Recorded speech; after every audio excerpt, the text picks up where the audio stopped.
He stays in my mouth. Oh, you gotta give him that. He stays in my mouth. Bullshit.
You know what they say?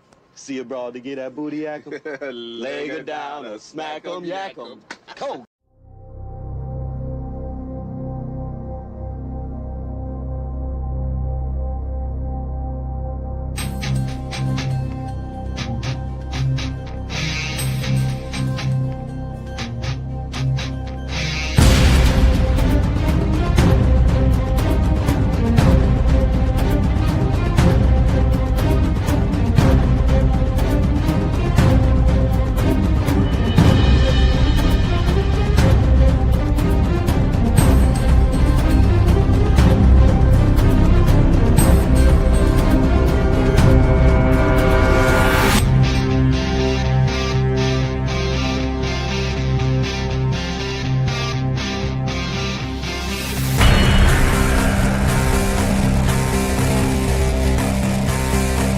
He stays in my mouth. Calm the fuck down. He stays in my mouth. Calm the fuck down.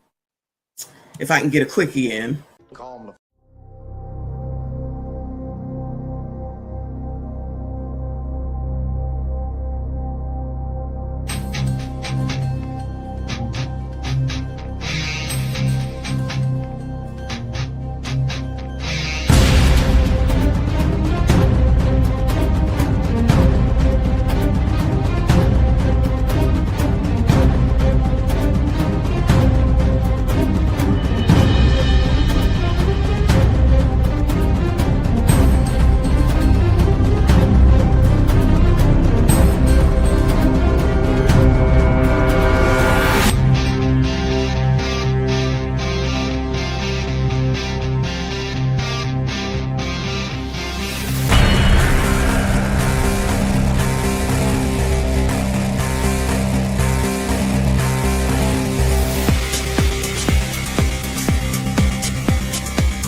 And I got to give it to you a little bit more. What? What? Tonight. What? I played with it earlier this week when I was giving out the love messages. You played with it? What did you say? You just keep sliding that on in, don't you? Get it, Daddy. Lord have mercy, I'm about to bust. You better. Daddy, chill. What the hell is even that?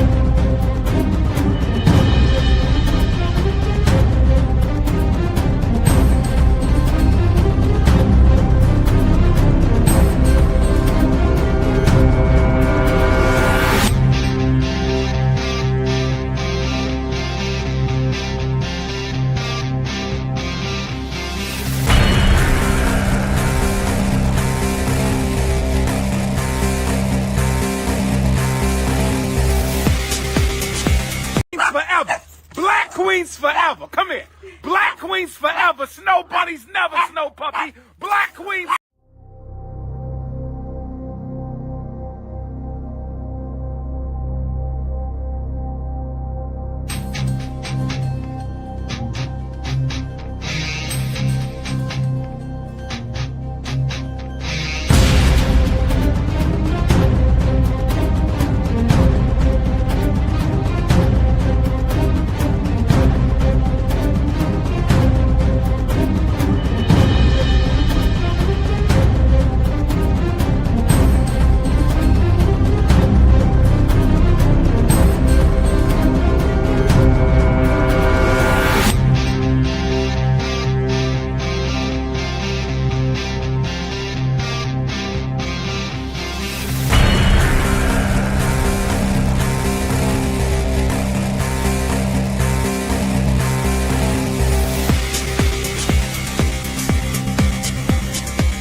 You're the kind of woman that I could give a lot of game.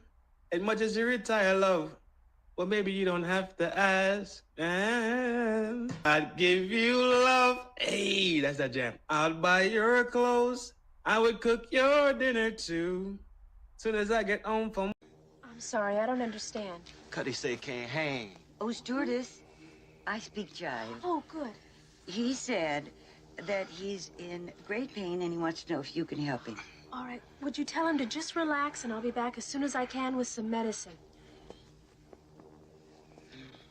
Just hang loose, blood. She's gonna catch up on the rebound on the med side. What it is, Big Mama? My mama raised no dummies. I duck a rap. Cut me some slack, Jack. Say Cuddy. Okay, yeah, but didn't you hear what I said? Yes, bitch, I heard you.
Yo. Yo. Peace, power, prosperity to the village. Y'all already know we get down.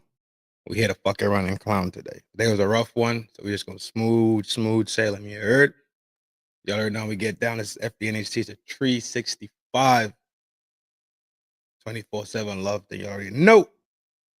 Humble host, Trin. He and I is him, slim, trim, and built to win, aka known as Granny's baby, aka Flaco Fuerte. You heard? Hope everybody had a beautiful weekend. Beautiful week. Ready to close it out. Enjoy the weekend. Find some time to do something for you, right? Find some time to reach out to people. Just say hello. Hello? That's all I remember from that song. The Adele one. Is it me you're looking for? 'Cause I can see between your thighs. I can see all those lies. I get some music. Let's see what we got.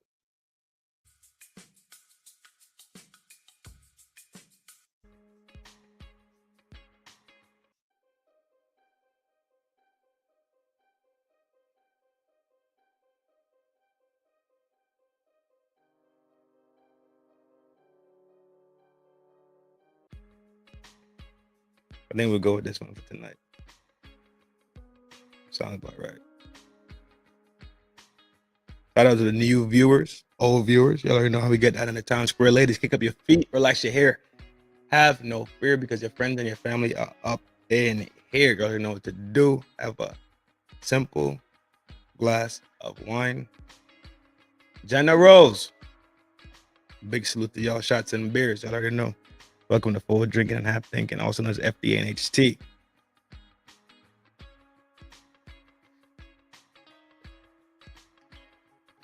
Without further ado, without prolonging it, you want to speak to Granny about that? Gianna! My boy, what's up? Legend, my G, Chels, Messi, big shout out to y'all. Ninjas, Hiroshima Yamanana. I see y'all out there in the shadows. Peace to y'all. Hope y'all have enjoying y'all week also. Ready to start the weekend, ready to get it done and take 2 days to relax and go right back at it. What the hell you want to speak to Granny about? If I'm numero uno? I am numero uno. Is the music, could y'all track the music? Is it up or down? I put it back to the, put it to low. Music is good? All right, smooth. Boom drop. But to start off today with a video I had stashed for a minute that I was trying to, I was already trying to knock it off. And today, I am numero uno. One day I'm gonna call my mother. Y'all can hear my mother talk about me. One day.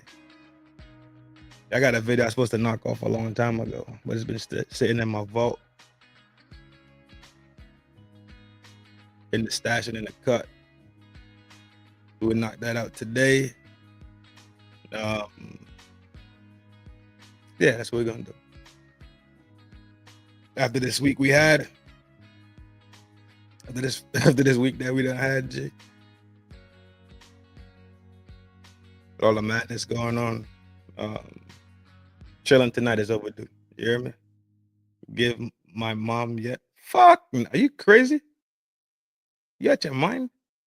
Fuck. Resoundingly, fuck no.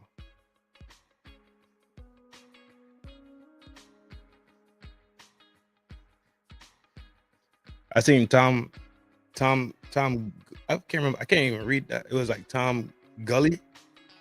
Welcome, G. This is the town square, have no fear. We attack the concept. We don't attack people in here. We attack the idea, not the person. Yeah, Tom Gully show. Is this a show or really long opening? That's just the intro, bro. That's just the intro.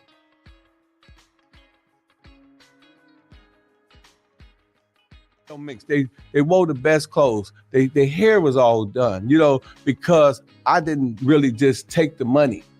I gave up game.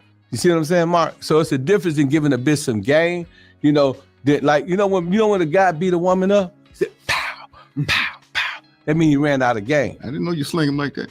Yeah, I'm it's the box. Oh, I see in prison that. though. In prison. So they run out of game. I'd rather run out of money before I run out of game. You take all my money, but just let me hold my game. So, buddy in the purple suit is Virgil. The other one is Pimpin' Ken.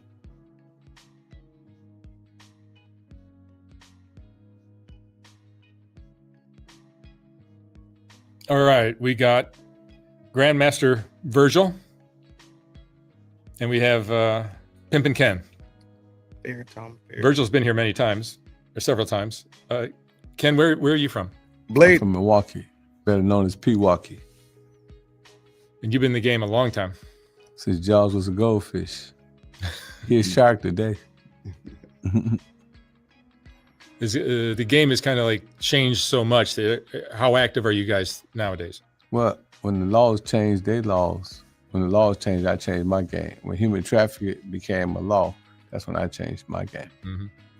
Do you think pimping is actually that terrible an offense? Well, I think that it warrants a I think punishment like that? I think the misconception with the pimping is that it's been around since the ages of time. It's the world's oldest profession. However, they are criminalizing it and they're making it where it's comparable to murder, robbery, and other crimes. But it's also, and not to be, it's not a racial statement. I think it has a lot to do with the drug game. You know, young African-American men selling drugs, not selling drugs anymore. Everybody wanted to be a pimp. T.I. pimping all over the world. Ludacris pimping all over. T.I. Pimp Squad, 50 Cent, PIMP. So when you get that type of commercialization of the game, then all these young people, they decide they want to be a pimp. So now that cuts the demographic or demography in crime. So that demography is no longer there. You know, those criminals is now becoming pimps. So now you have to figure out how do you keep a system, which is the criminal justice system, mass incarceration, in place. Now, if you say, Ken, well, verify what you're saying. What is statistics? Where's the number? You know, we need a statistician. Okay, well, the stats are there. The stats says that 6% of eligibility of people who can go to jail in the African-American community is only 6%. It says that America is 5% of the world's incarceration, 5% of the world's population, but 25% of the world's incarceration. In the prison system,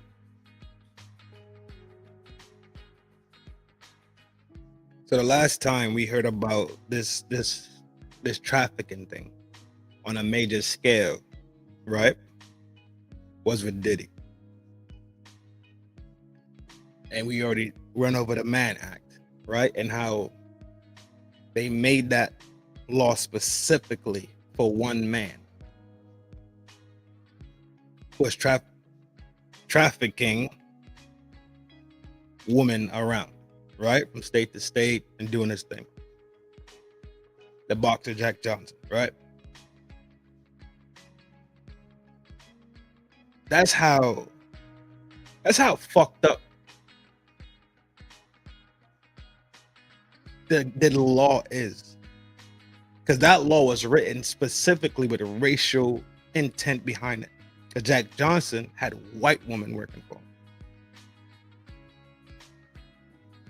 Right? And if you start reading into the Mann Act, it's about white slavery.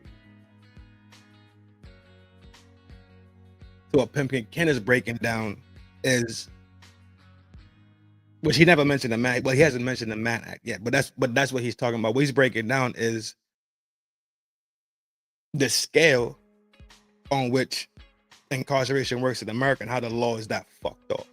Because I don't think if I take a girl that I'm dating across state lines and we having relations, and I take her to another state, I'm having relations, that's not trafficking, right? Because that's my girlfriend. Couples take trips all the time.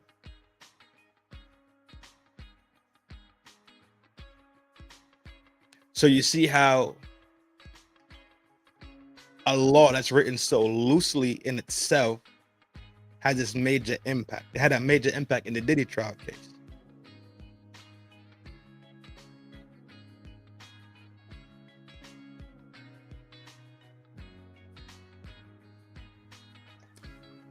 %51% of the people that's incarcerated are young African-American men. The other 50% are Latinos, whites, Asians, and so on and so forth. So if that be true, if those statistics hold true, then that means that 12.5% of the men that's in jail are African-American men. And all of the crimes doesn't fit the time. Crack, right? Cocaine, 25 to life for a little small piece of crack. You could ride in the car with a female. You get caught in the hotel with her. You ain't got to never pimped on her. You ain't never got to break the bitch. You're facing 25 to life. I can get a girl from Virgil. I get one of his hoes, knock him, serve him, blow his fuse, and give him the news. Hey man, I got the bitch. Cool, break the plate. You know what I mean? I got your bitch. Feds come in, they grab me, they lock me and Virgil up because we both dealing with a prostitute. Even if it's 10 years, it's retroactive. So that's what's happening with the game. The game have changed so tremendously in terms of, you know, the crime factor. But they never thought about human trafficking when Hugh Hefner was doing his thing. You know, Dennis from the Bunny Ranch was doing his thing. It was cool. They were selling pussy like 94th going, 95 going west and east. But it was cool. Now, all of a sudden, you have to have some type of understanding of why would this change so tremendously? Well, the real reason, and you might agree with me to some extent, most of your tricks are white, right? Mexican white, yep. I'm talking about in like DC, you know, the bigger cities. Oh, yeah, okay. Because, you know, the guys in the bigger cities, Chicago, they think they pimps, they Listen think to they this. hip. But in Listen the to this. primary tricking area in like Washington, D.C., and I used to pimp in Washington, D.C. back in the day. There's 16 bitches on the blade. So I seen who the customers were. Daddy, you won't believe who in the room with me. Who? That guy I seen on TV, the senator. Dad, you won't believe who in the room with me, the congressman. So now you got to put yourself in the place of the congressman and the senator. What is he thinking? How in the fuck is these black guys able to get these girls whom I love so much to take all my money and give my money to them? You see the psychology in it? The ones that write bills and write laws and ordinances, all these different statutes, et cetera, are the ones that participate in the game. But they don't control the game. Their weakness is box. Their weakness is chocolate box, snow bunny box, whatever it is that the Mac and the pimp have on lockdown. That's their weakness. You understand? So how do I pressure down the owners of these women so I could have this for me and have it free? I hate those fucking pimps. Let's go come down on human trafficking. All that shit is a result. Tricks are your politicians. Tricks are, I mean, who else can afford it? Your lawyers, you know, your doctors. These guys all go to Harvard, Yale, Princeton, Columbia University. So they all interconnected with one another. You know, And you're saying they're angry that they can't get a girl to give them all their money. you have to remember a black man with a beautiful blonde hair, all-American white woman. She's selling pussy for him. She getting money for him. And this guy who's a nerd, who went to Harvard, who graduated high honors in his class, that's one of the most smartest person on earth, control all type of hedge funds, control all type of laws and legislation. But yet the girl that he's so in love with, that he's tricking on, has this ghetto black dude with braids in his hair, walk around, smoke weed all day, and she giving all her fucking money to him. Makes people go crazy. He loves her. He loves Becky. So therefore, what are you going to do? He's going to take his own initiative to destroy that element. Yeah. The other element that exists in this is a component as to where white men believe that white women belong to them. Hence the reason why when you have the snow bunny that dates black men, they called this white woman tainted, and they disowned them from the white communities. Because the idea of white men is that white women belong to them and them only. Because remember, they projected this image of purity, modesty, femininity towards white women. That's always been the projection. That's always been a thing. But if she's owned, like Pimpin' Ken is talking about, if she's owned by a black guy, then the black guy is in the way, in a sense.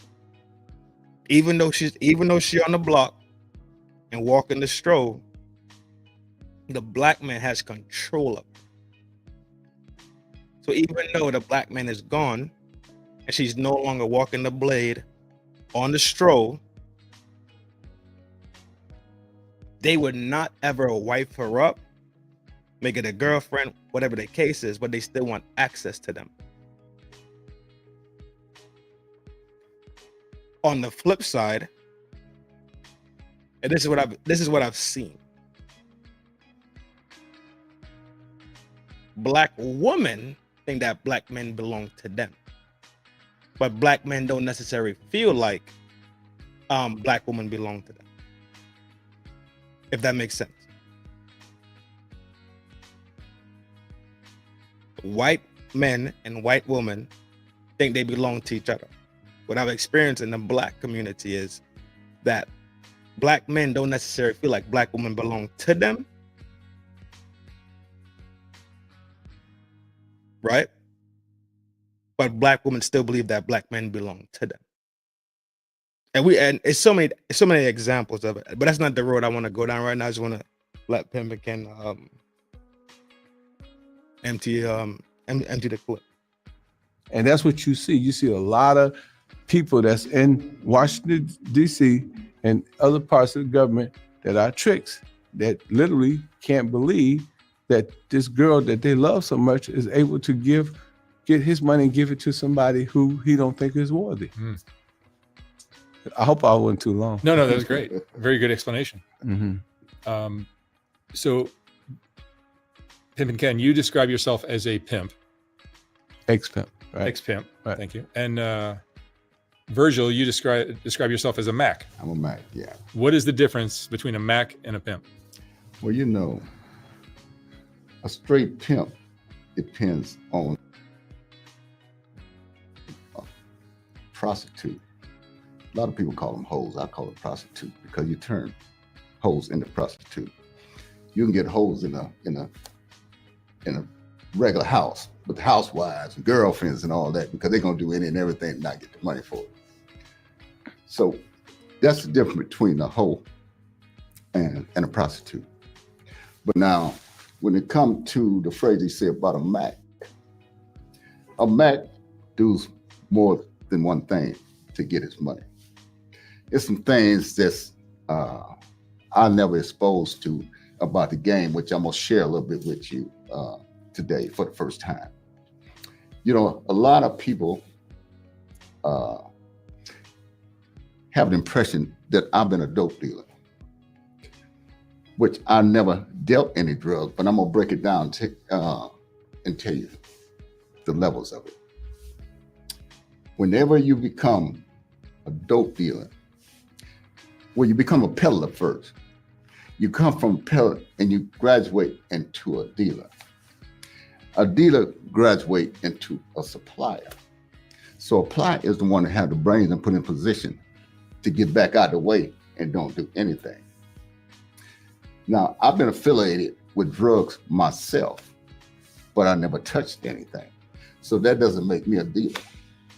But to take care of all of my friends and make sure that they can eat, either a lot of pimps that come through that only live off of prostitutes, she might run off, she might get drunk, she might do a lot of things she listen to other hoes do on that track. And she might do a whole lot of things because, you know, it's not what you do, it's how you do it. You might ask the woman, matter of fact, let me rephrase that. You got to go into find out what a woman's not saying, not everything that she's saying. And that's where a lot of guys lose their hoes at. I'd have been 19, deep, 15, deep, 11, 12, 7. I never got moved for somebody coming serving me. I said it once before, and people don't understand what I mean by that because I didn't express it all the way. And that'd be the problem whenever you're not understanding what a hoe doing behind your back, what she plotting on, trying to choose somebody else, and you're thinking on this level, and you're not going to a level with the stuff that you haven't figured out what's on her mind. That's how you lose your hoes. I done lost hoes, but I've never been knocked off. They done ran off. So when hoes run off, you got to keep your game together. You got to figure something else to do.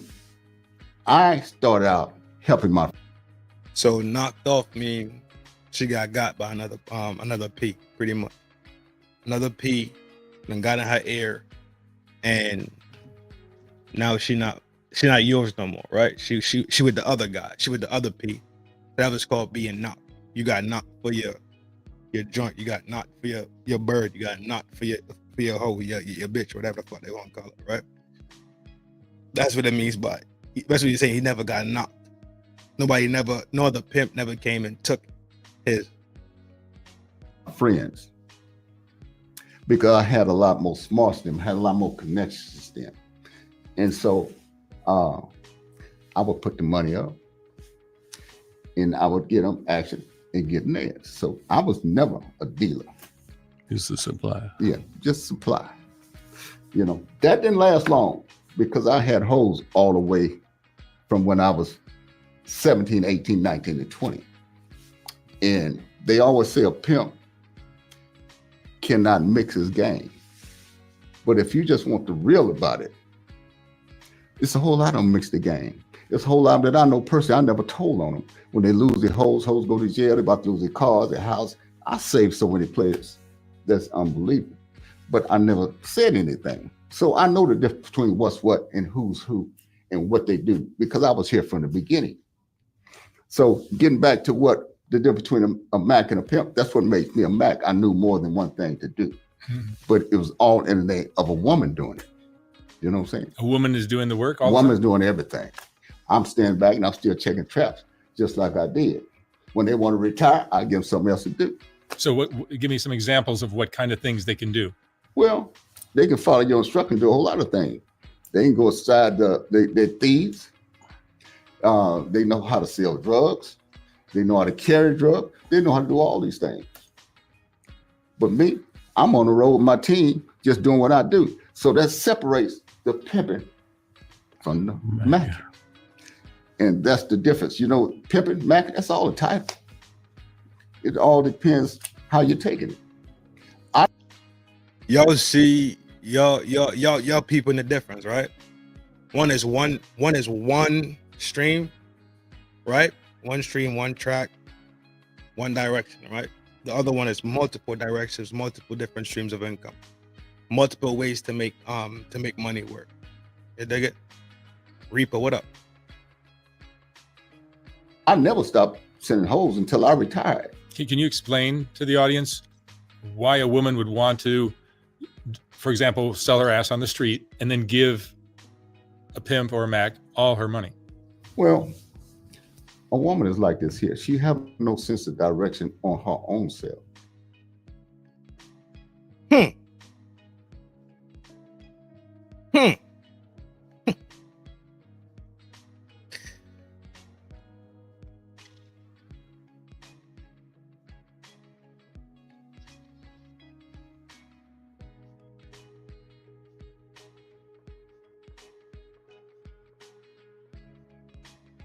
I gotta turn the speed up. Let me turn the speed up a little bit. Let me know if it's too fast for y'all. You have to have another man for guidance. They know that they go out and get the money, but once they get the money, they don't know what to do past that. So they might as well give it to somebody that know what to do for. They got to trust them. They got to love. They got to believe in them. You got to take care of them. Yeah, and a woman that comes to a player or a Mac or a pimp, you got to be down by law. You got to follow his instructions because they're gonna blow the money anyway. If they had to send it to their mamas, the kids, the aunties, you know, they're gonna blow the money and they're gonna stay broke. Out of all the money they get, they're still gonna be broke. They'll burn through it every time. Every time. You know, you got so many dudes that claim to be top flight players. I know a bunch of them that have sold drugs. For real. Oh, but I don't expose nothing like that unless they step on my toes. Then I'm gonna expose you. Yeah. Me, I took my game to another level. So I took my game to another level. You know, the more you do, the better you get. And I always was good to use my brain. Just like Ken doing, he used his brain on a lot of things. I admire that. And when we had the interview down in Atlanta, I told him I admire what you're doing. Because I've never been a hater. This game is saturated with haters now. We didn't come up like that. You know, we took care of each other, watch out for each other. So say Ken get leaking, he ain't got no bras.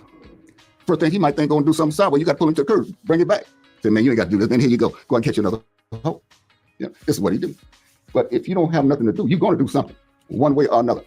Whether it's go get you some money or lay dead. My problem, I always come from position. That's my thing. I play from position. That's why a woman do have sense of know they're in their comfort zone when you got a man that's going to make sure you're all right. versus losing all your holes and you broke, you go snorting dope, you go shooting dope, you go freebasing dope and all this here. You're gonna lose a hole anyway, because she's gonna start smoking too, because her man is doing it. Therefore, everybody's gonna be broke.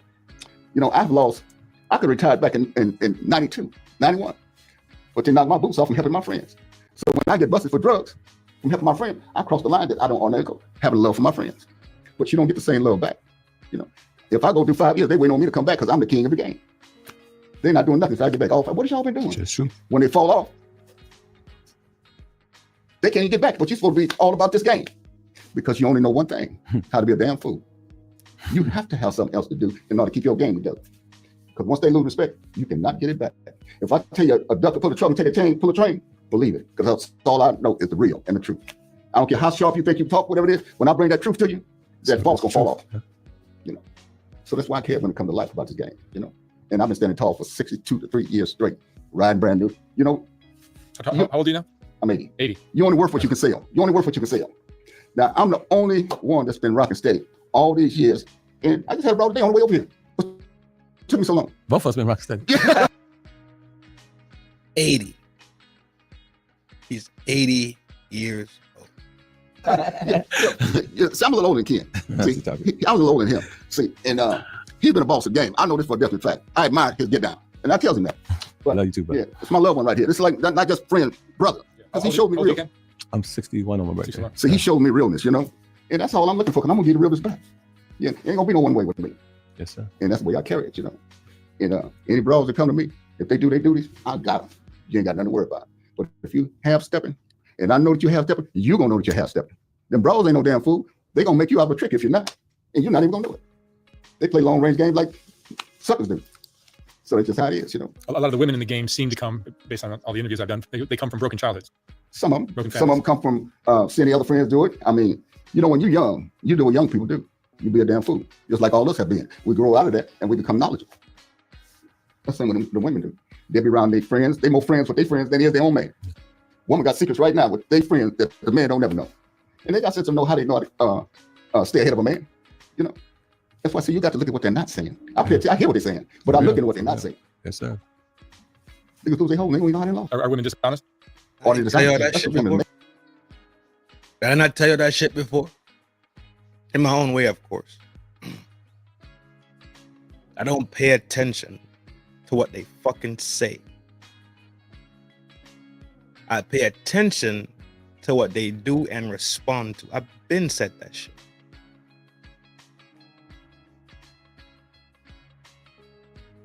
Pay attention to what they respond to, not what they're telling you. Pay attention to what they do.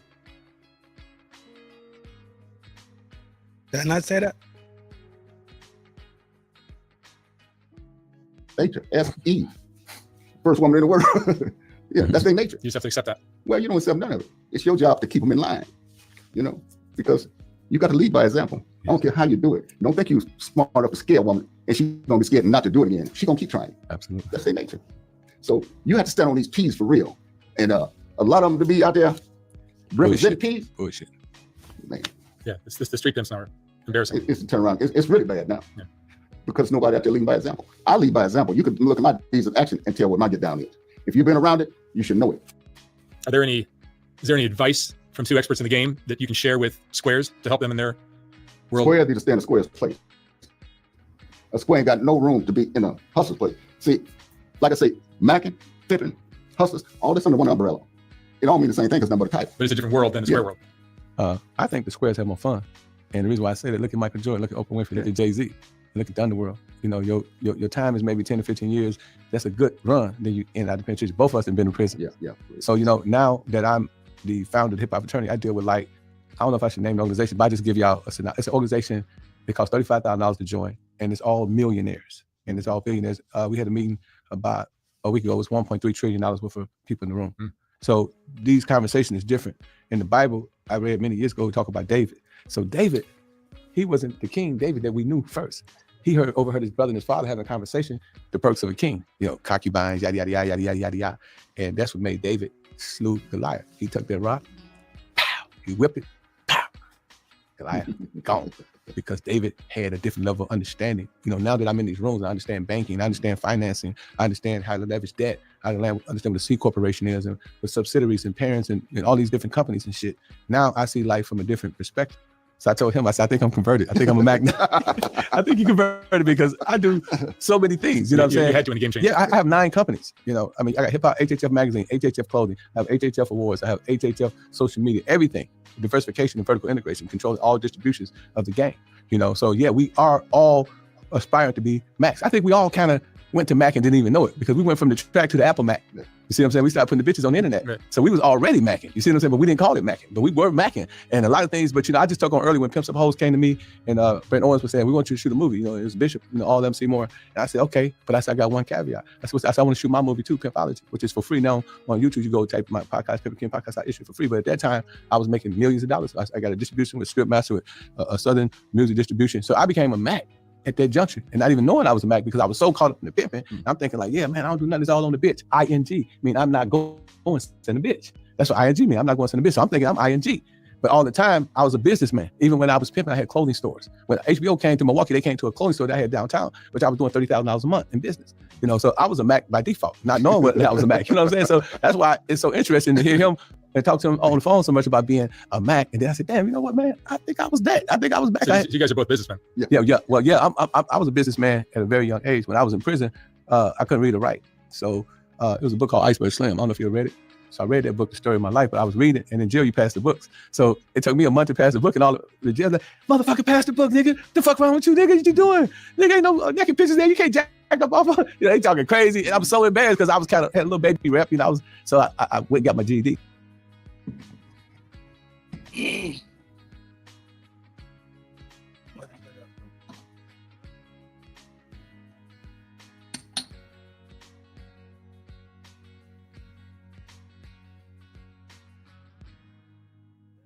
Something good.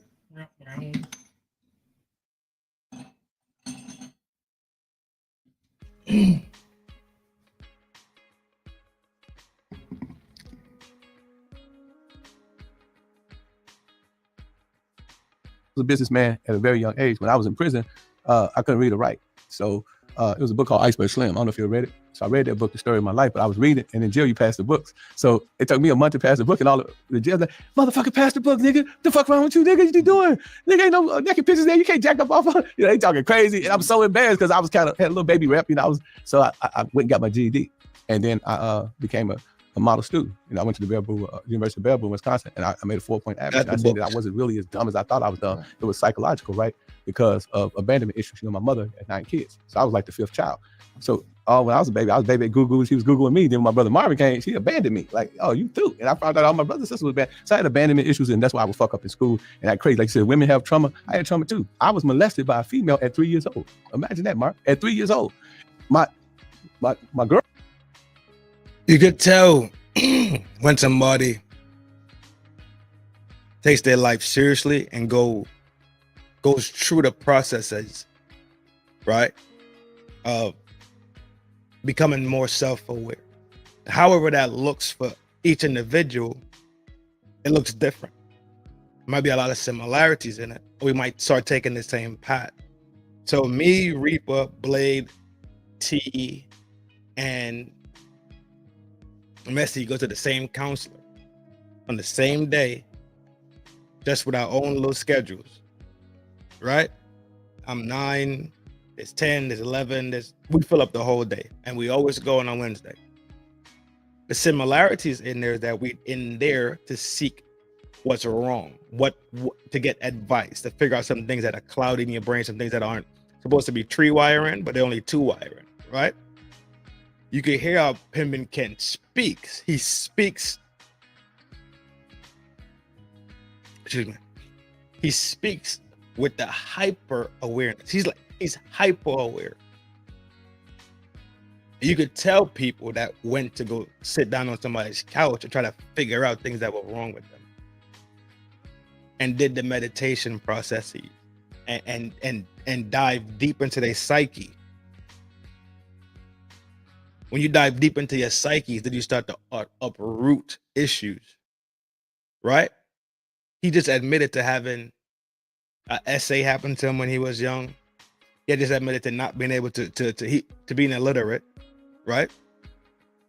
Admitted that he had issues with his mom growing up, right? Because of how she treated him. He has done the work because now he could just say it. Because when you do the work and you go through these processes, what you do is you break it down. And a lot of times you come to a lot of understanding when you go through these processes. A lot of times you get filled up with depression, anxiety, PTSD, and those other things. And all those things do is just weigh you down. Just weighs you down and bogs you down and bogs you down and bogs you down till pretty much you feel like you're at the very end. So shout out to Pimpin' Ken for being transparent about that shit and saying, this is what happened to me. This is the thing that I've been through. But look at where I am today. That's the story behind it.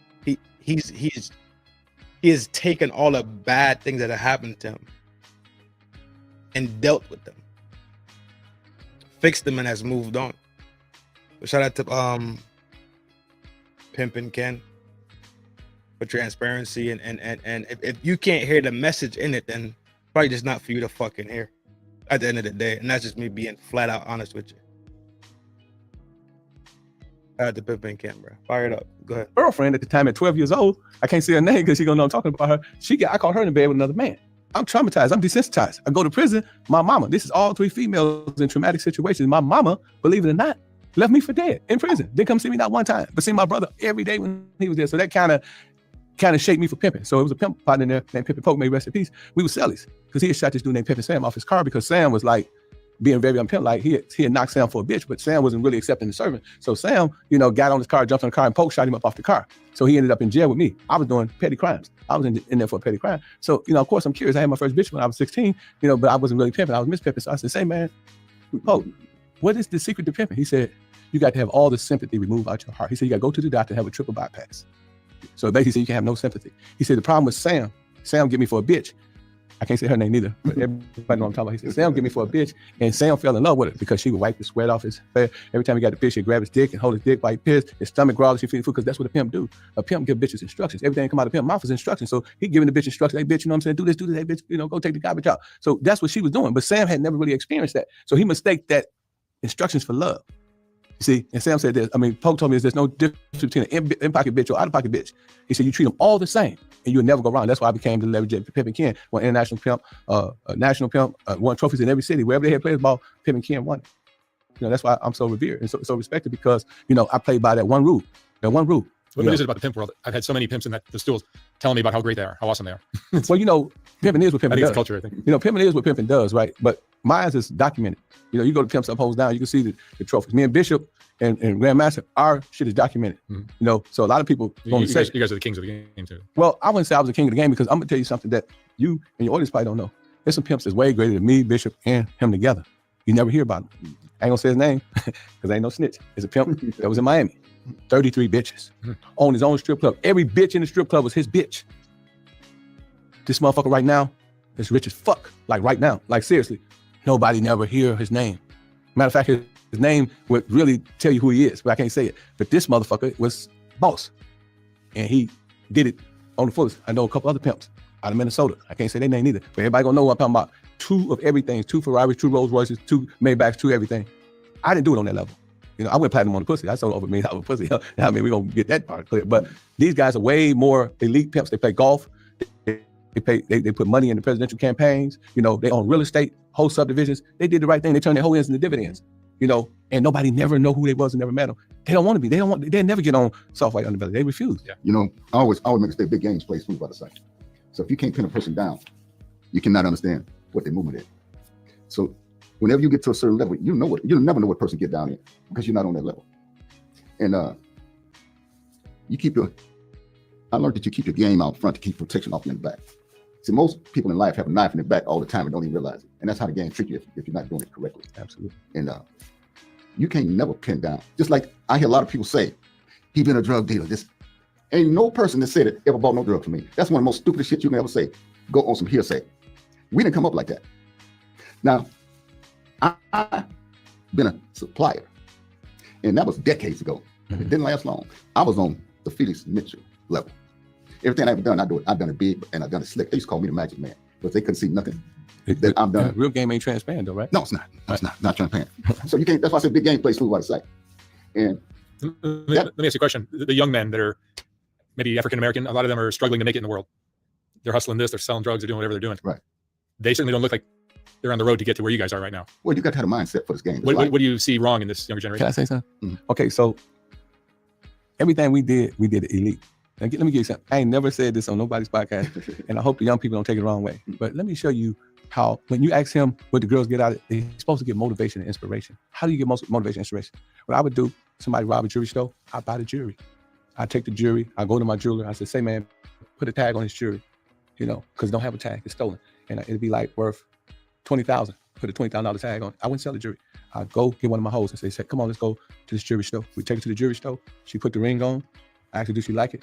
I said, what kind of deal are you going to do? He said, give me $5,000 down, Ken, and owe me $15,000. It's my ring already. He working the game with me. I do the same thing with my fur, my guy that I bought the furs from. I go to I get some hot minks off the streets. I go get the mink. I tell him put $20,000 on it. I go to the brow and I say, you know, come look at me and I can't say his name, but everybody know Bernie. Yeah, Bernie would say, yeah, I like this. This is really nice. I say, I like that. This motherfucker is cold. We put that concept in her head. She picks that coat every time. She got the coat. She got the diamond. Then I go and I'll lease an apartment. I'll lease the apartment for $1,000. I'll sublease it to her for $5,000. Now what I did, instead of beat her and forced her, what I did, I create responsibilities. I gave her motivation. Now she got something to work up to. So now she's working to pay the ring off. She's working to pay the mink coat off. She's working to get the apartment. Then I go get a car. I go to the auction. I had an auction dealer's license because I bought so many cars. I get the car for like $12,000.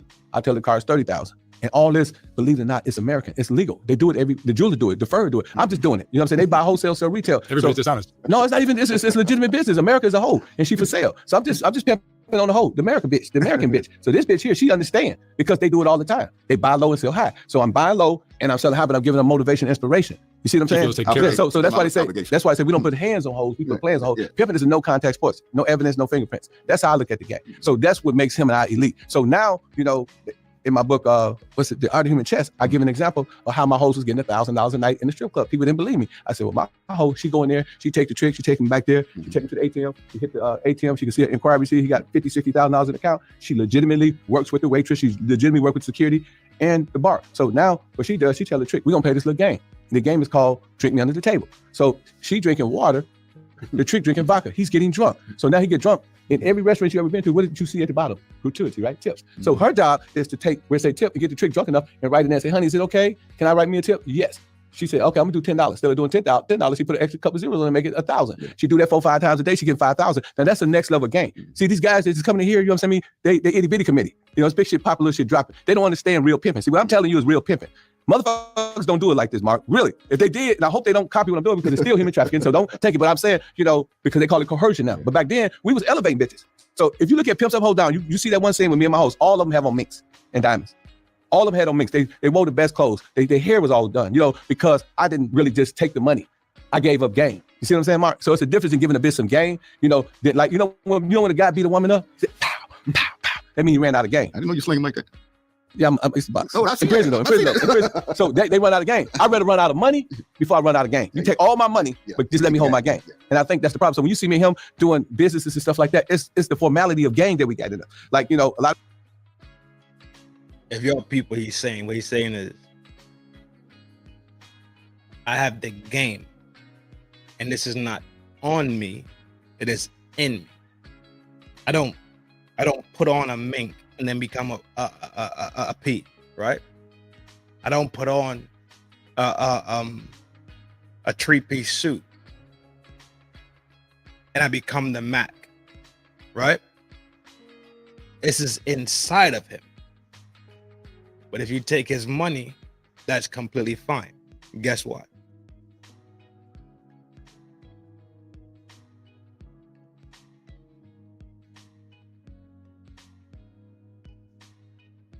Because he has the ability and the skill to make more money.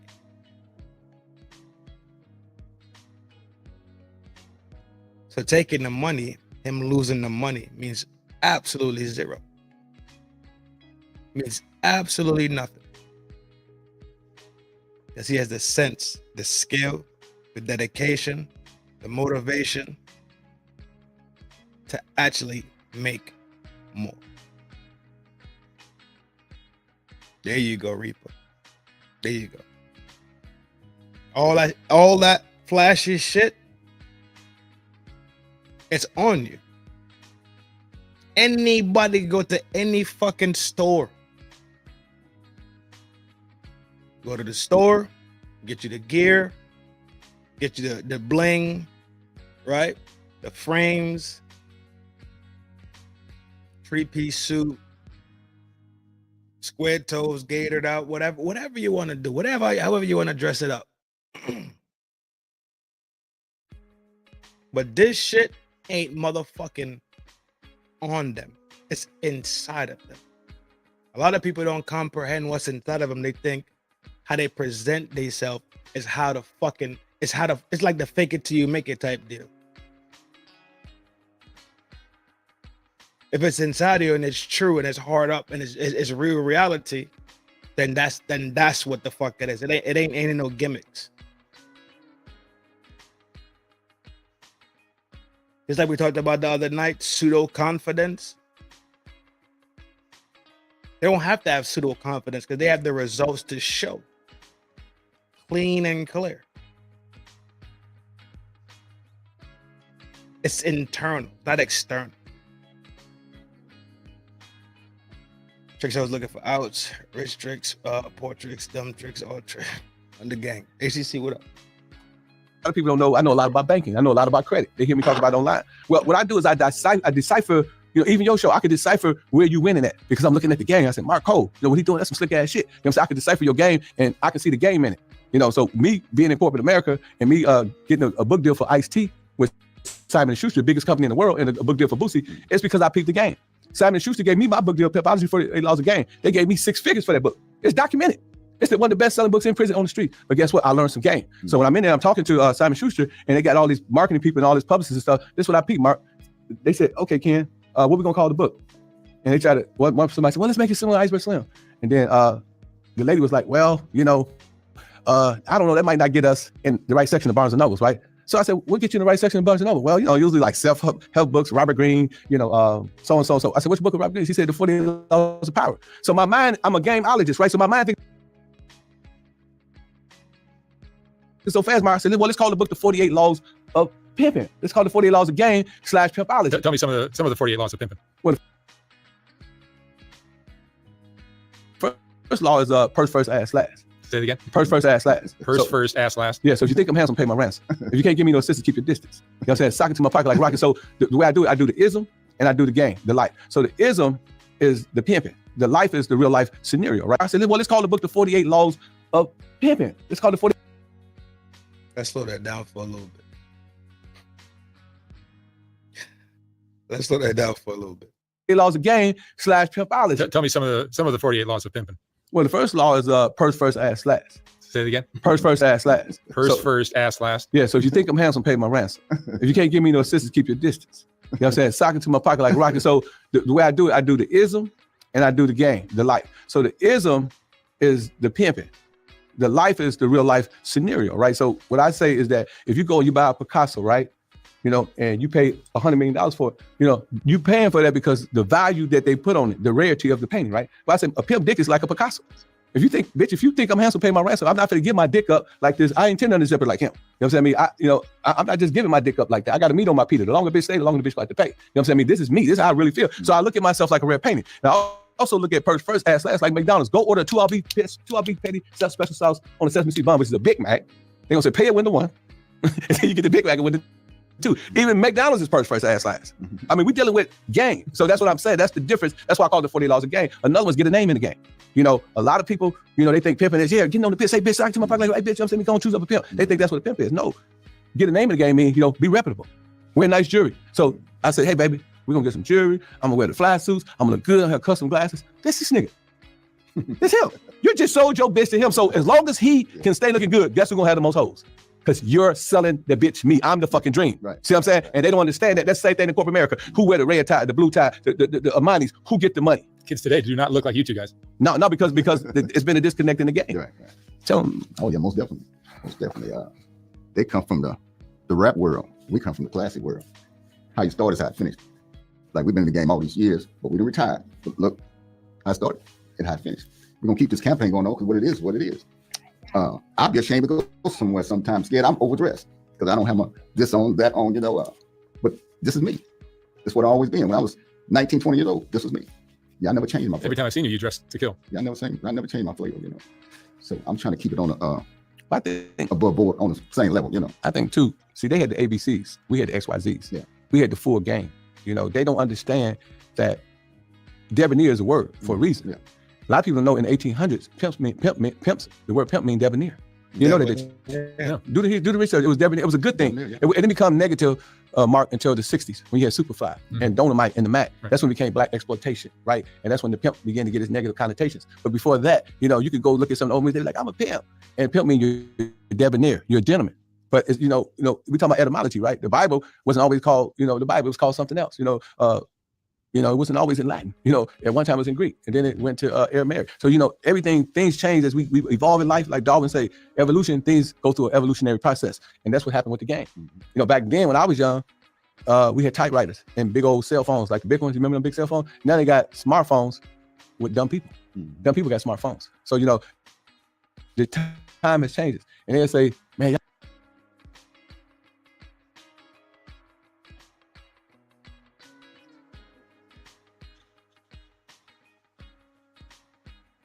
Was in Latin, at one time it was in Greek, and then it went to Aramaic. So things change as we evolve in life. Like Darwin say, evolution, things go through an evolutionary process, and that's what happened with the game. Back then when I was young, we had typewriters and big old cell phones, like the big ones. You remember them big cell phones? Now they got smartphones with dumb people. Dumb people got smartphones. So the time has changed, and they'll say, man, y'all niggas outdated. But me and him both can go in any vendor along with Bishop, Seymour. We go in any vendor, and guess what's gonna happen? Oh, can I take a picture with y'all? I know when you first seen Bishop, you was like, man, this guy is really great. You're like, wow, yeah. So the dress thing works. It's just that these young people, I'm gonna go a little bit more deeper than that, right? So we had the Temptations, you had the OJs, and they all dressed like we dress. Right. Now all the young people, they doing what Lil Wayne doing. They got tattoos on their face, they got red rags, they Crips, they Bloods like Snoop Dogg. They fall in culture. So they being culturated a little different. You know what I'm saying, Virgil? So I guess if they would have been our era, they probably would have been nice dresses as well. Hip hop thing. Well, I think they're also broke. A lot of them are broke. Oh yeah, no one's got money because the hoes do what they fuck they want to do now. You know what I'm saying? These hoes don't need pimps. I remember one time, and I go back, Mark, long enough to say this, right? This is, statue ran out.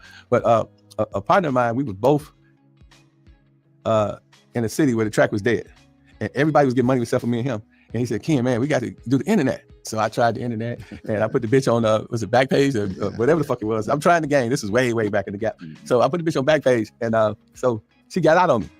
And I'm like, who do I call? Who do I serve? Is I'm gonna see the bitch tonight on the Blade? Ain't no more Blade, ain't no more track. So I can't find this bitch. Come to find out, this bitch was smart. She moved to the hotel across the street and she's booking her own calls.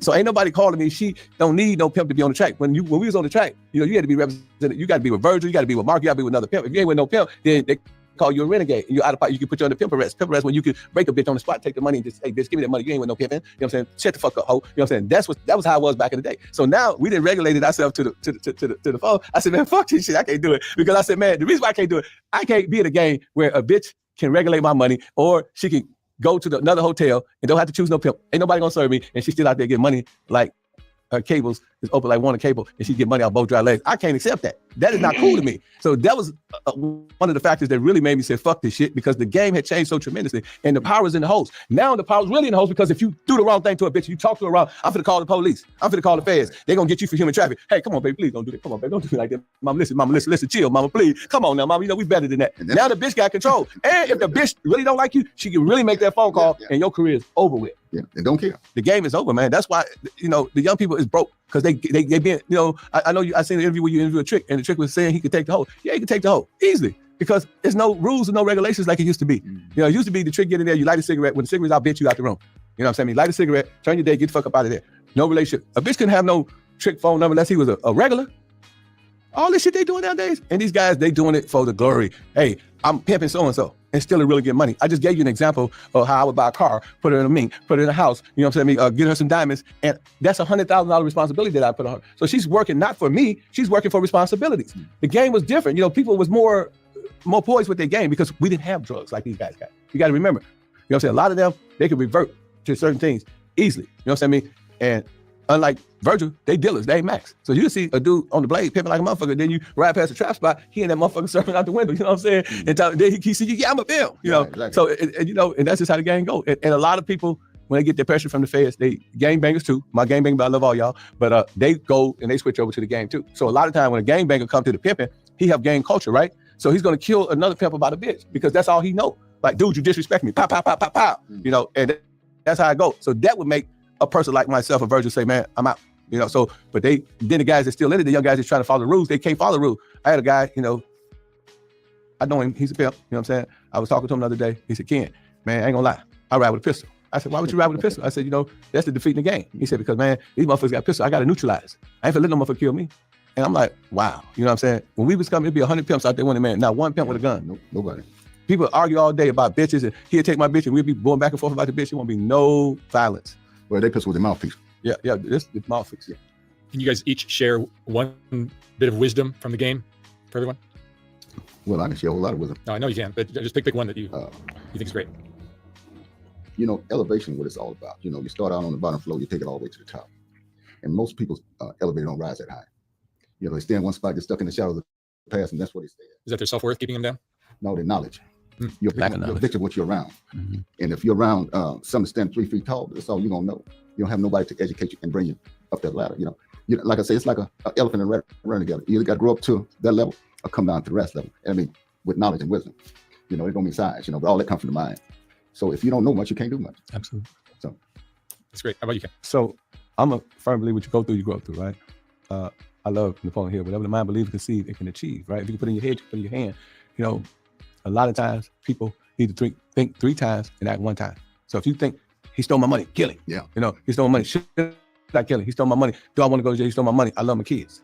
You're probably gonna pick the latter. I love my kids. You ain't gonna kill them. So people got to think before they act because the thought is the cause of it all. You know, you didn't just get here. Your mama seen your daddy. She thought he was very handsome, of course, and they thought about having sex. And guess what? Here come little Mark. You know what I'm saying? The thought was the cause of it all.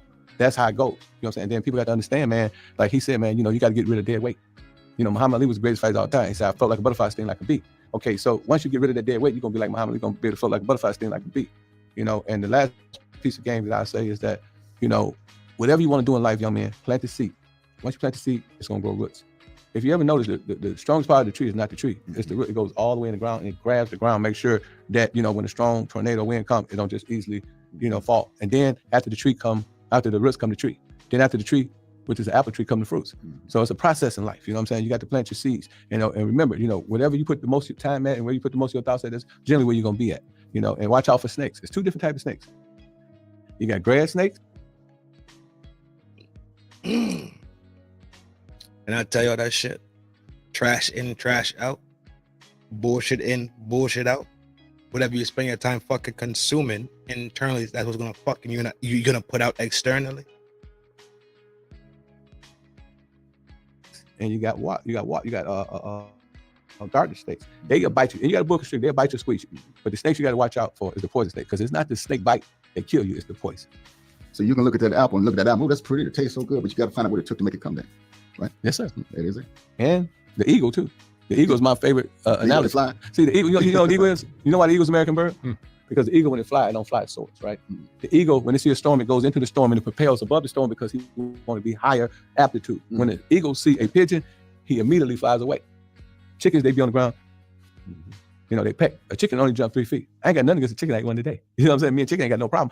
But the eagle would never make love to a chicken because eagles make love in the air. Yeah, that's right. You know what I'm saying? Right. And then what happens is the eagle got a keen perception. He want to eat Mark. He focus on you. He say, I'm gonna get Mark. He see me and Virgil right here. He don't even attempt to get us. He just focus on you. He grabs you. And when he grabs you, he puts you to his chest. He don't know that Mark is a weasel. So when you grab a weasel, and when the eagle grabs the weasel eats his chest out. And then he'll ascend 10,000 feet, then he descend 10,000 feet to his death. Guess what? All he'll do is let the weasel go, and he'll still be here. And that's what I want to say to all the young people. Get those weasels out your life. The weasel bitches, the weasel niggas, you understand me? The weasel fucking insurance man, the weasel fucking landlord. Get weasels out of your life and you'll be good. And you'll be an eagle. And one thing about the eagle. That is it.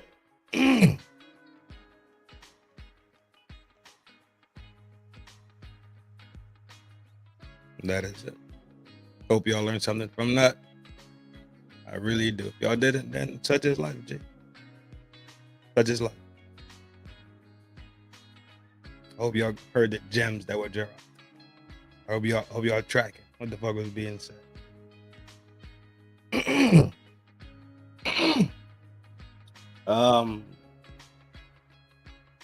next video. Yo, let's take a quick spin it. And then we jump into the next vid. You heard?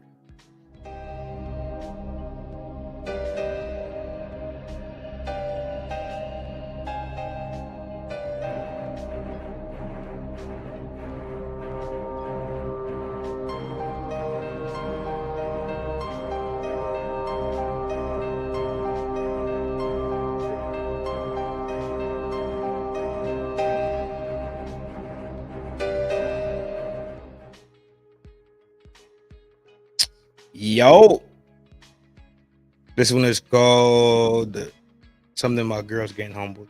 Let's see what this is about here. Name, age, and where you from? I'm 39, but I don't look your I would say I don't look your typical 39, so I'm proud of that. Shelly. Yes. You look 39. It's okay Shut though. up. No.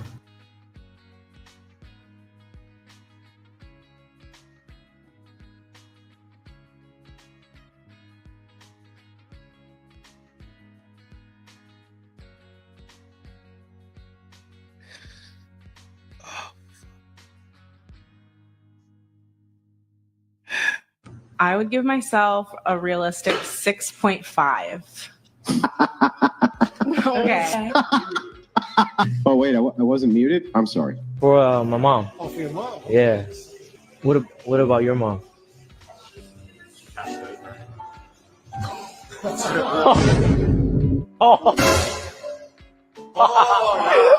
Oh, G.I. Jane 2, can't wait to see it. All right? I'm out here. Richard. Oh, wow. Hi, I'm Chris. Hi, I'm Angel. Angel? More like what the hell? Excuse me, would you rather $100 or to go out on a date with me? Oh my god, seriously? Yes. This cannot be true. Yes. One of those. Yeah. On a date with you? Yeah. No, I'm fine. I'll take the money. Name, age, and where you from?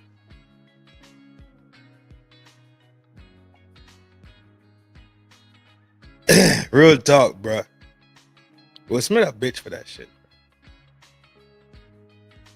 Tomorrow.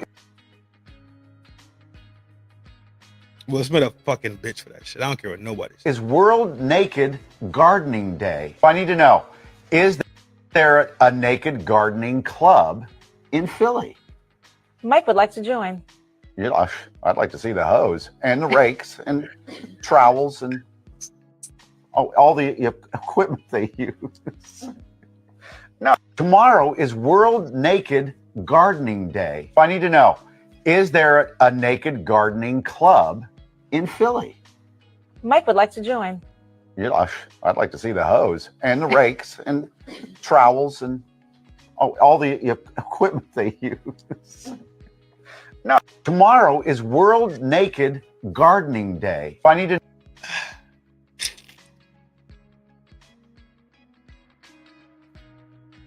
Distracting. All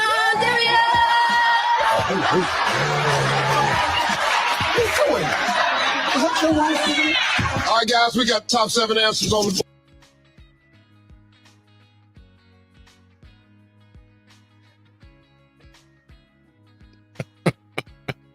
board. You're distracting me. Good. That's the point. Oh, you can do them individually too. Oh yeah, for sure. He getting his boot smoked.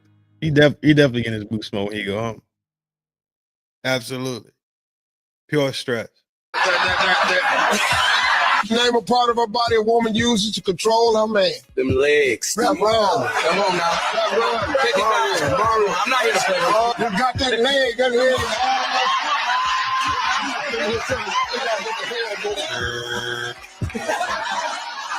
Name something that might be curtsy. Me. Oh,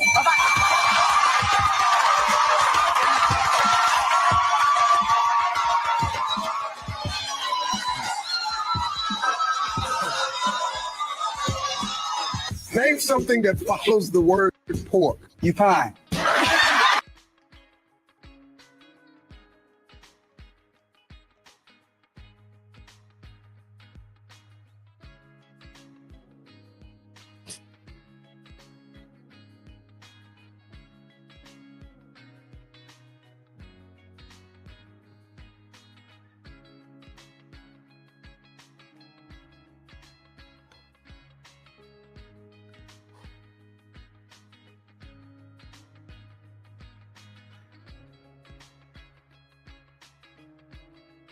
Hey, Giovanni, tell everybody at home what you just said to me. I told her that she looks better on the CP24 than in person. Really?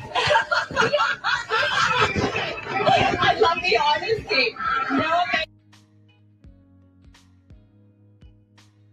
Hey, Giovanni, tell everybody at home what you just said to me. I told her that she looks better on the CP24 than in person. Really? I love the honesty. No, Hey.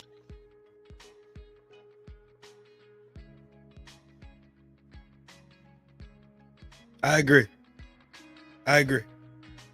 Absolutely agree.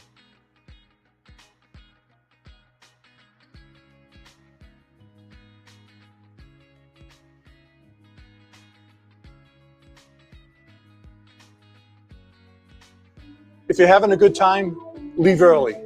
Never enjoy anything too long. Be a man. Finish before your wife every time and pass out.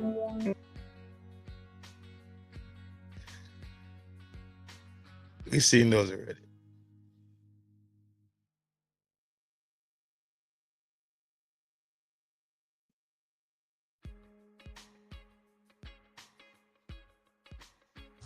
President Trump real asshole. Why he wanna deport all these Chineses and Mexicans and shit?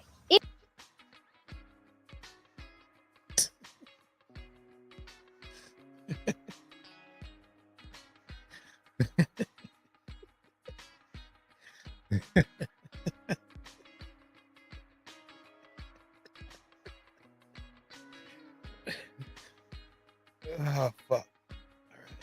Alright. I had to start over. President Trump real asshole. Why he wanna deport all these Chineses and Mexicans and shit? If you deport us, where you gonna get your nails done, huh? No more mani-pedi for you, asshole. You like kung pao chicken? Well, no more kung pao chicken for you. You like star belly?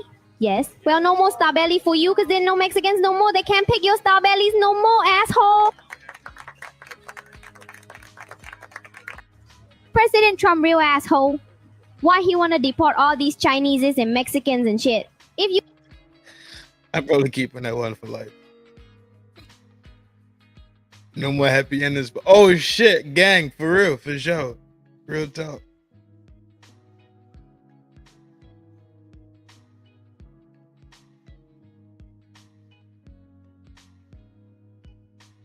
Can we actually, is this working?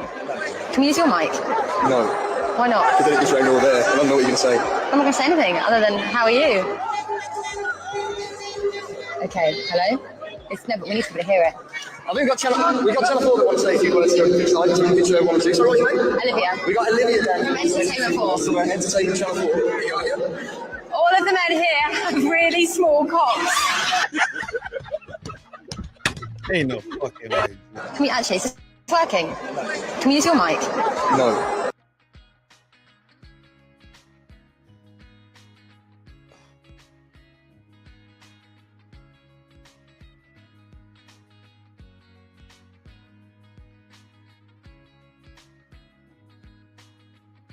Okay, quickly. So I misunderstand. Are we saying that 2 + 2, if you say it's 4, that's racist? I mean, that sounds like we may be mischaracterizing it. What, if you can quickly sum it up? No, that's not mischaracterizing it at all. Math is basically racist under this ideology because it says there is no such thing as an objective reality. So 4 might not be the right number. 2 + 2 might actually equal 5. What? Okay, quickly. So I misunderstand. Are we saying that 2 + 2, if you say it's 4, that's racist? I mean, that sounds like we may be mischaracterizing it. What, if you can quickly sum it up? No, that's not mischaracterizing it at all. Math is basically racist under this ideology because it says there is no such thing as an objective reality. So 4 might not be the right number. 2 + 2 might actually equal 5. What in the fuck is going on? What? Okay, quickly. So I misunderstand. Are we saying that 2 + 2, if you say it's What's your age? I'm 30. You single? I am. Do you think it's a red flag that you're single at 30? Maybe to some people. I'd had a long-term relationship for a while up until like a couple years ago. So I think that for some people that have a very antiquated sense of romance and modern dating, it's possible they could see it as a red flag. So why did you end that relationship? Because we met when I was 19 and I grew into somebody that was very different than who I was at 19 years old. And the partner that I would have chosen at 28 was much different than the person that I had chosen at 19. And how long was this prior relationship? 8 years. It was just a matter of falling out of love and being somebody new and just wanting to explore life as an individual versus always being tied to somebody. How do you approach dating now, being that your 8-year relationship has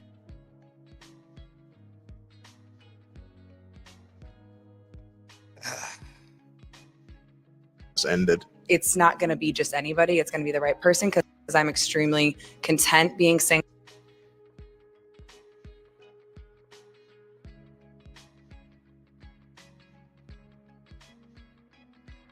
Let me tell you how fucking moronic people really are.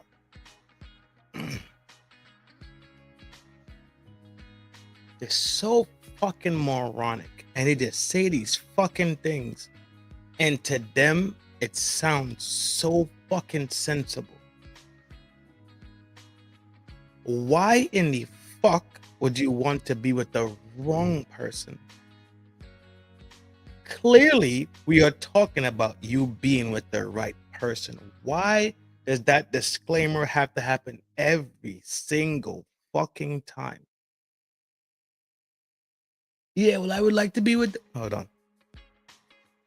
Yeah, well, obviously, I want to be with the right person because, I would just say fuck it, and I'll just be single if he's not the right fucking person. Because I need the right person, okay? And don't ask me what the fuck right means. Mind your fucking business, bitch. Okay? I just need to know that it's the right fucking person. Clearly, that is the fuck.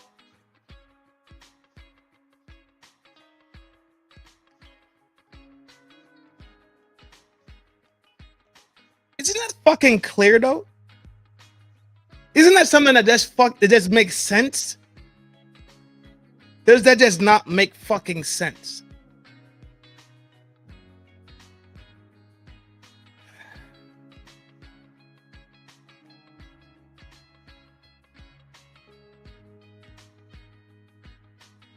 I don't comprehend it, G.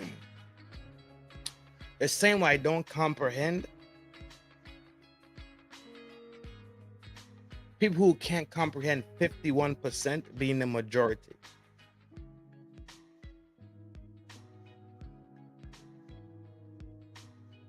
If 51% is the majority, then your statement could be true if it's 51%.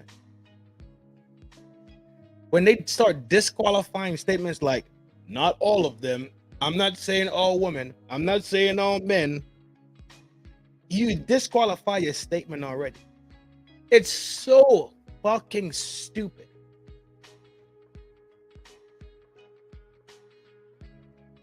It's you shooting bail before somebody else come for you. Fuck that. Let them come for you, dog. Pause. Let them fucking try to bang your fucking drum, right? 51% is the fucking majority. It's just that simple.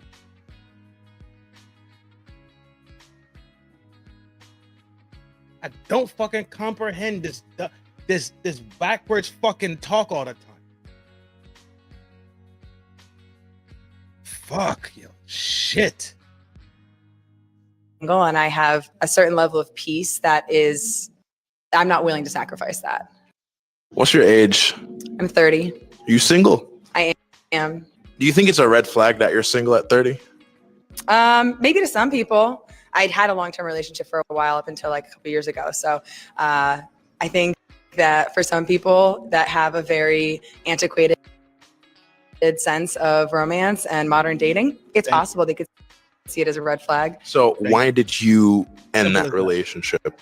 Because we met when I was 19 and I grew into somebody that was very different who I You grew into somebody that you are different.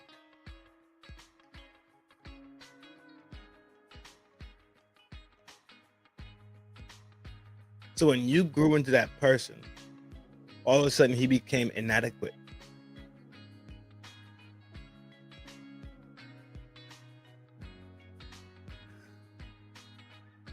was at 19 years old, and the partner that I would have chosen at 28 was much different than the person that I had chosen at 19. When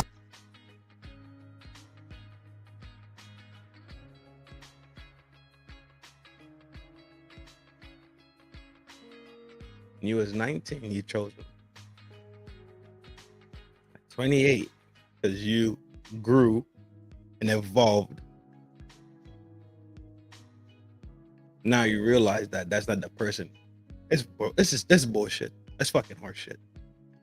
That is fucking horse shit. Because together, people are supposed to grow together in the same direction. That means you were growing in your own direction and looking to live your own life without him in it. Two people could stand on two different sides of the spectrum and grow, but still be in the middle together at the same time and be bonded and connected. Whatever you was growing in, whatever area you thought you was growing in, does not necessarily mean that you are outgrowing this person or you fall out of love with this person. This is some bullshit. I'm smelling bullshit in this one. I am. Especially after she made this statement coming up. How long was this prior relationship? 8 years. It was just a matter of falling out of love and being somebody new. And because you're a new person.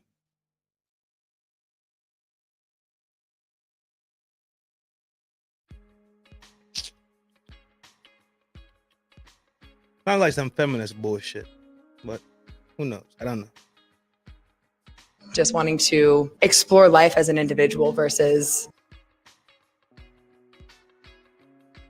Hold on. So what is it? You wanted to explore life by yourself. Oh, this bitch talking about fucking like you know what? Okay, I got it now.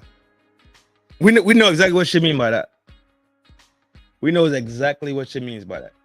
She want to go outside and get popped by different dudes. That's exactly what it means. To me. And if I'm wrong, I'm wrong. But it absolutely sounds like she wants to go get popped by other dudes. Grow and live life as an individual. Always having being tied to somebody. How do you approach dating now, being that your 8-year relationship has ended? It's not going to be just anybody. It's going to be the right person because I'm extremely content being single and I have a certain level of peace that is, I'm not willing to sacrifice that. I bet. You could call up, get some pipe, kick him out, let him stay the night. Whatever you feel like is right. Are y'all hearing this shit?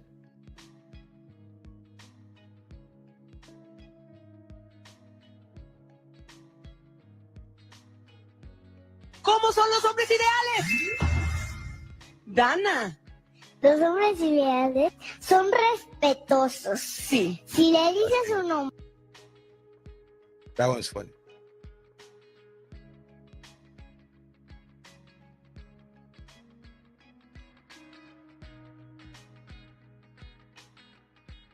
Where the hell do y'all be finding these men that are obsessed with you?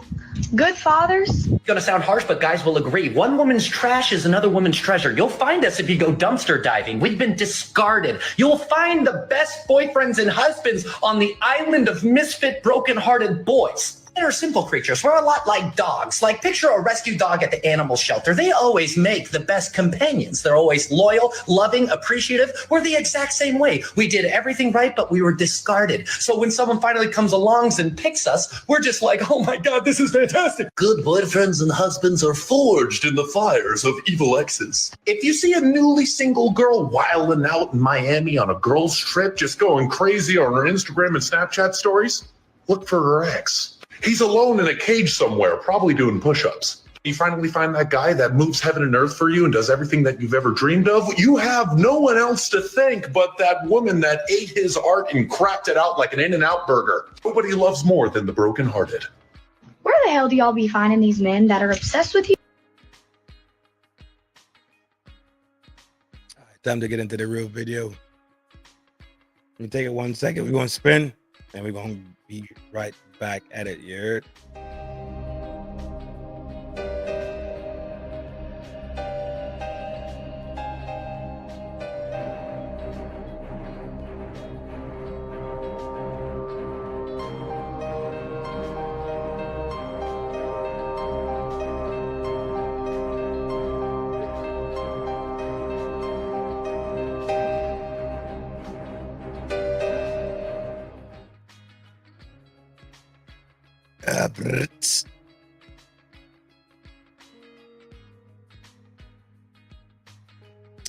Trying to pull it right now.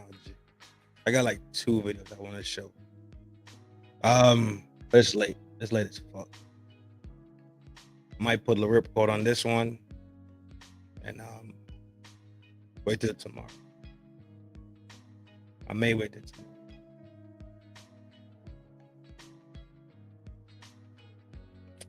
You know what? I'll wait till tomorrow. We'll watch another. Let's see what I got in the vault.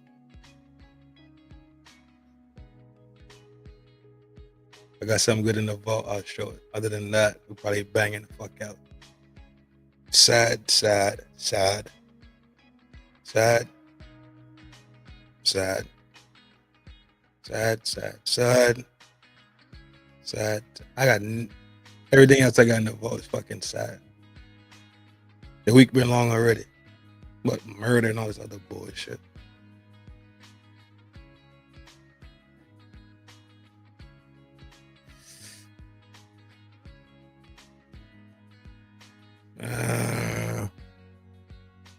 Yeah, let's call it a night, G. It's already late. Let's call it a night. I got 1.5, and I shot every day this week. I ain't been off. I ain't take a day off yet.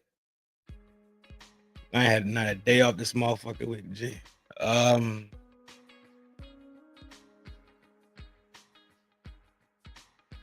But the IG message, I know this, but yeah. I gotta load them shits up. G. For sure. Y'all know it's FDNHT. Y'all know what to do when you come to Town Square. Have no fear. Family and friends are in here.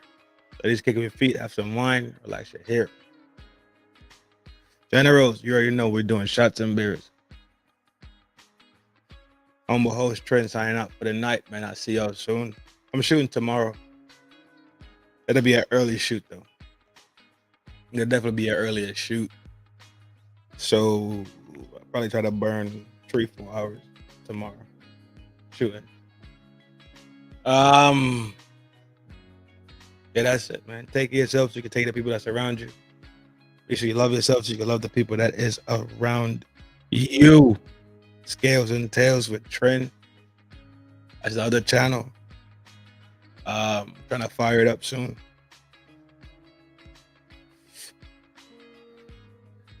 Ain't no way you show up at the end of the show talking about go to sleep. I ain't listen to your shit.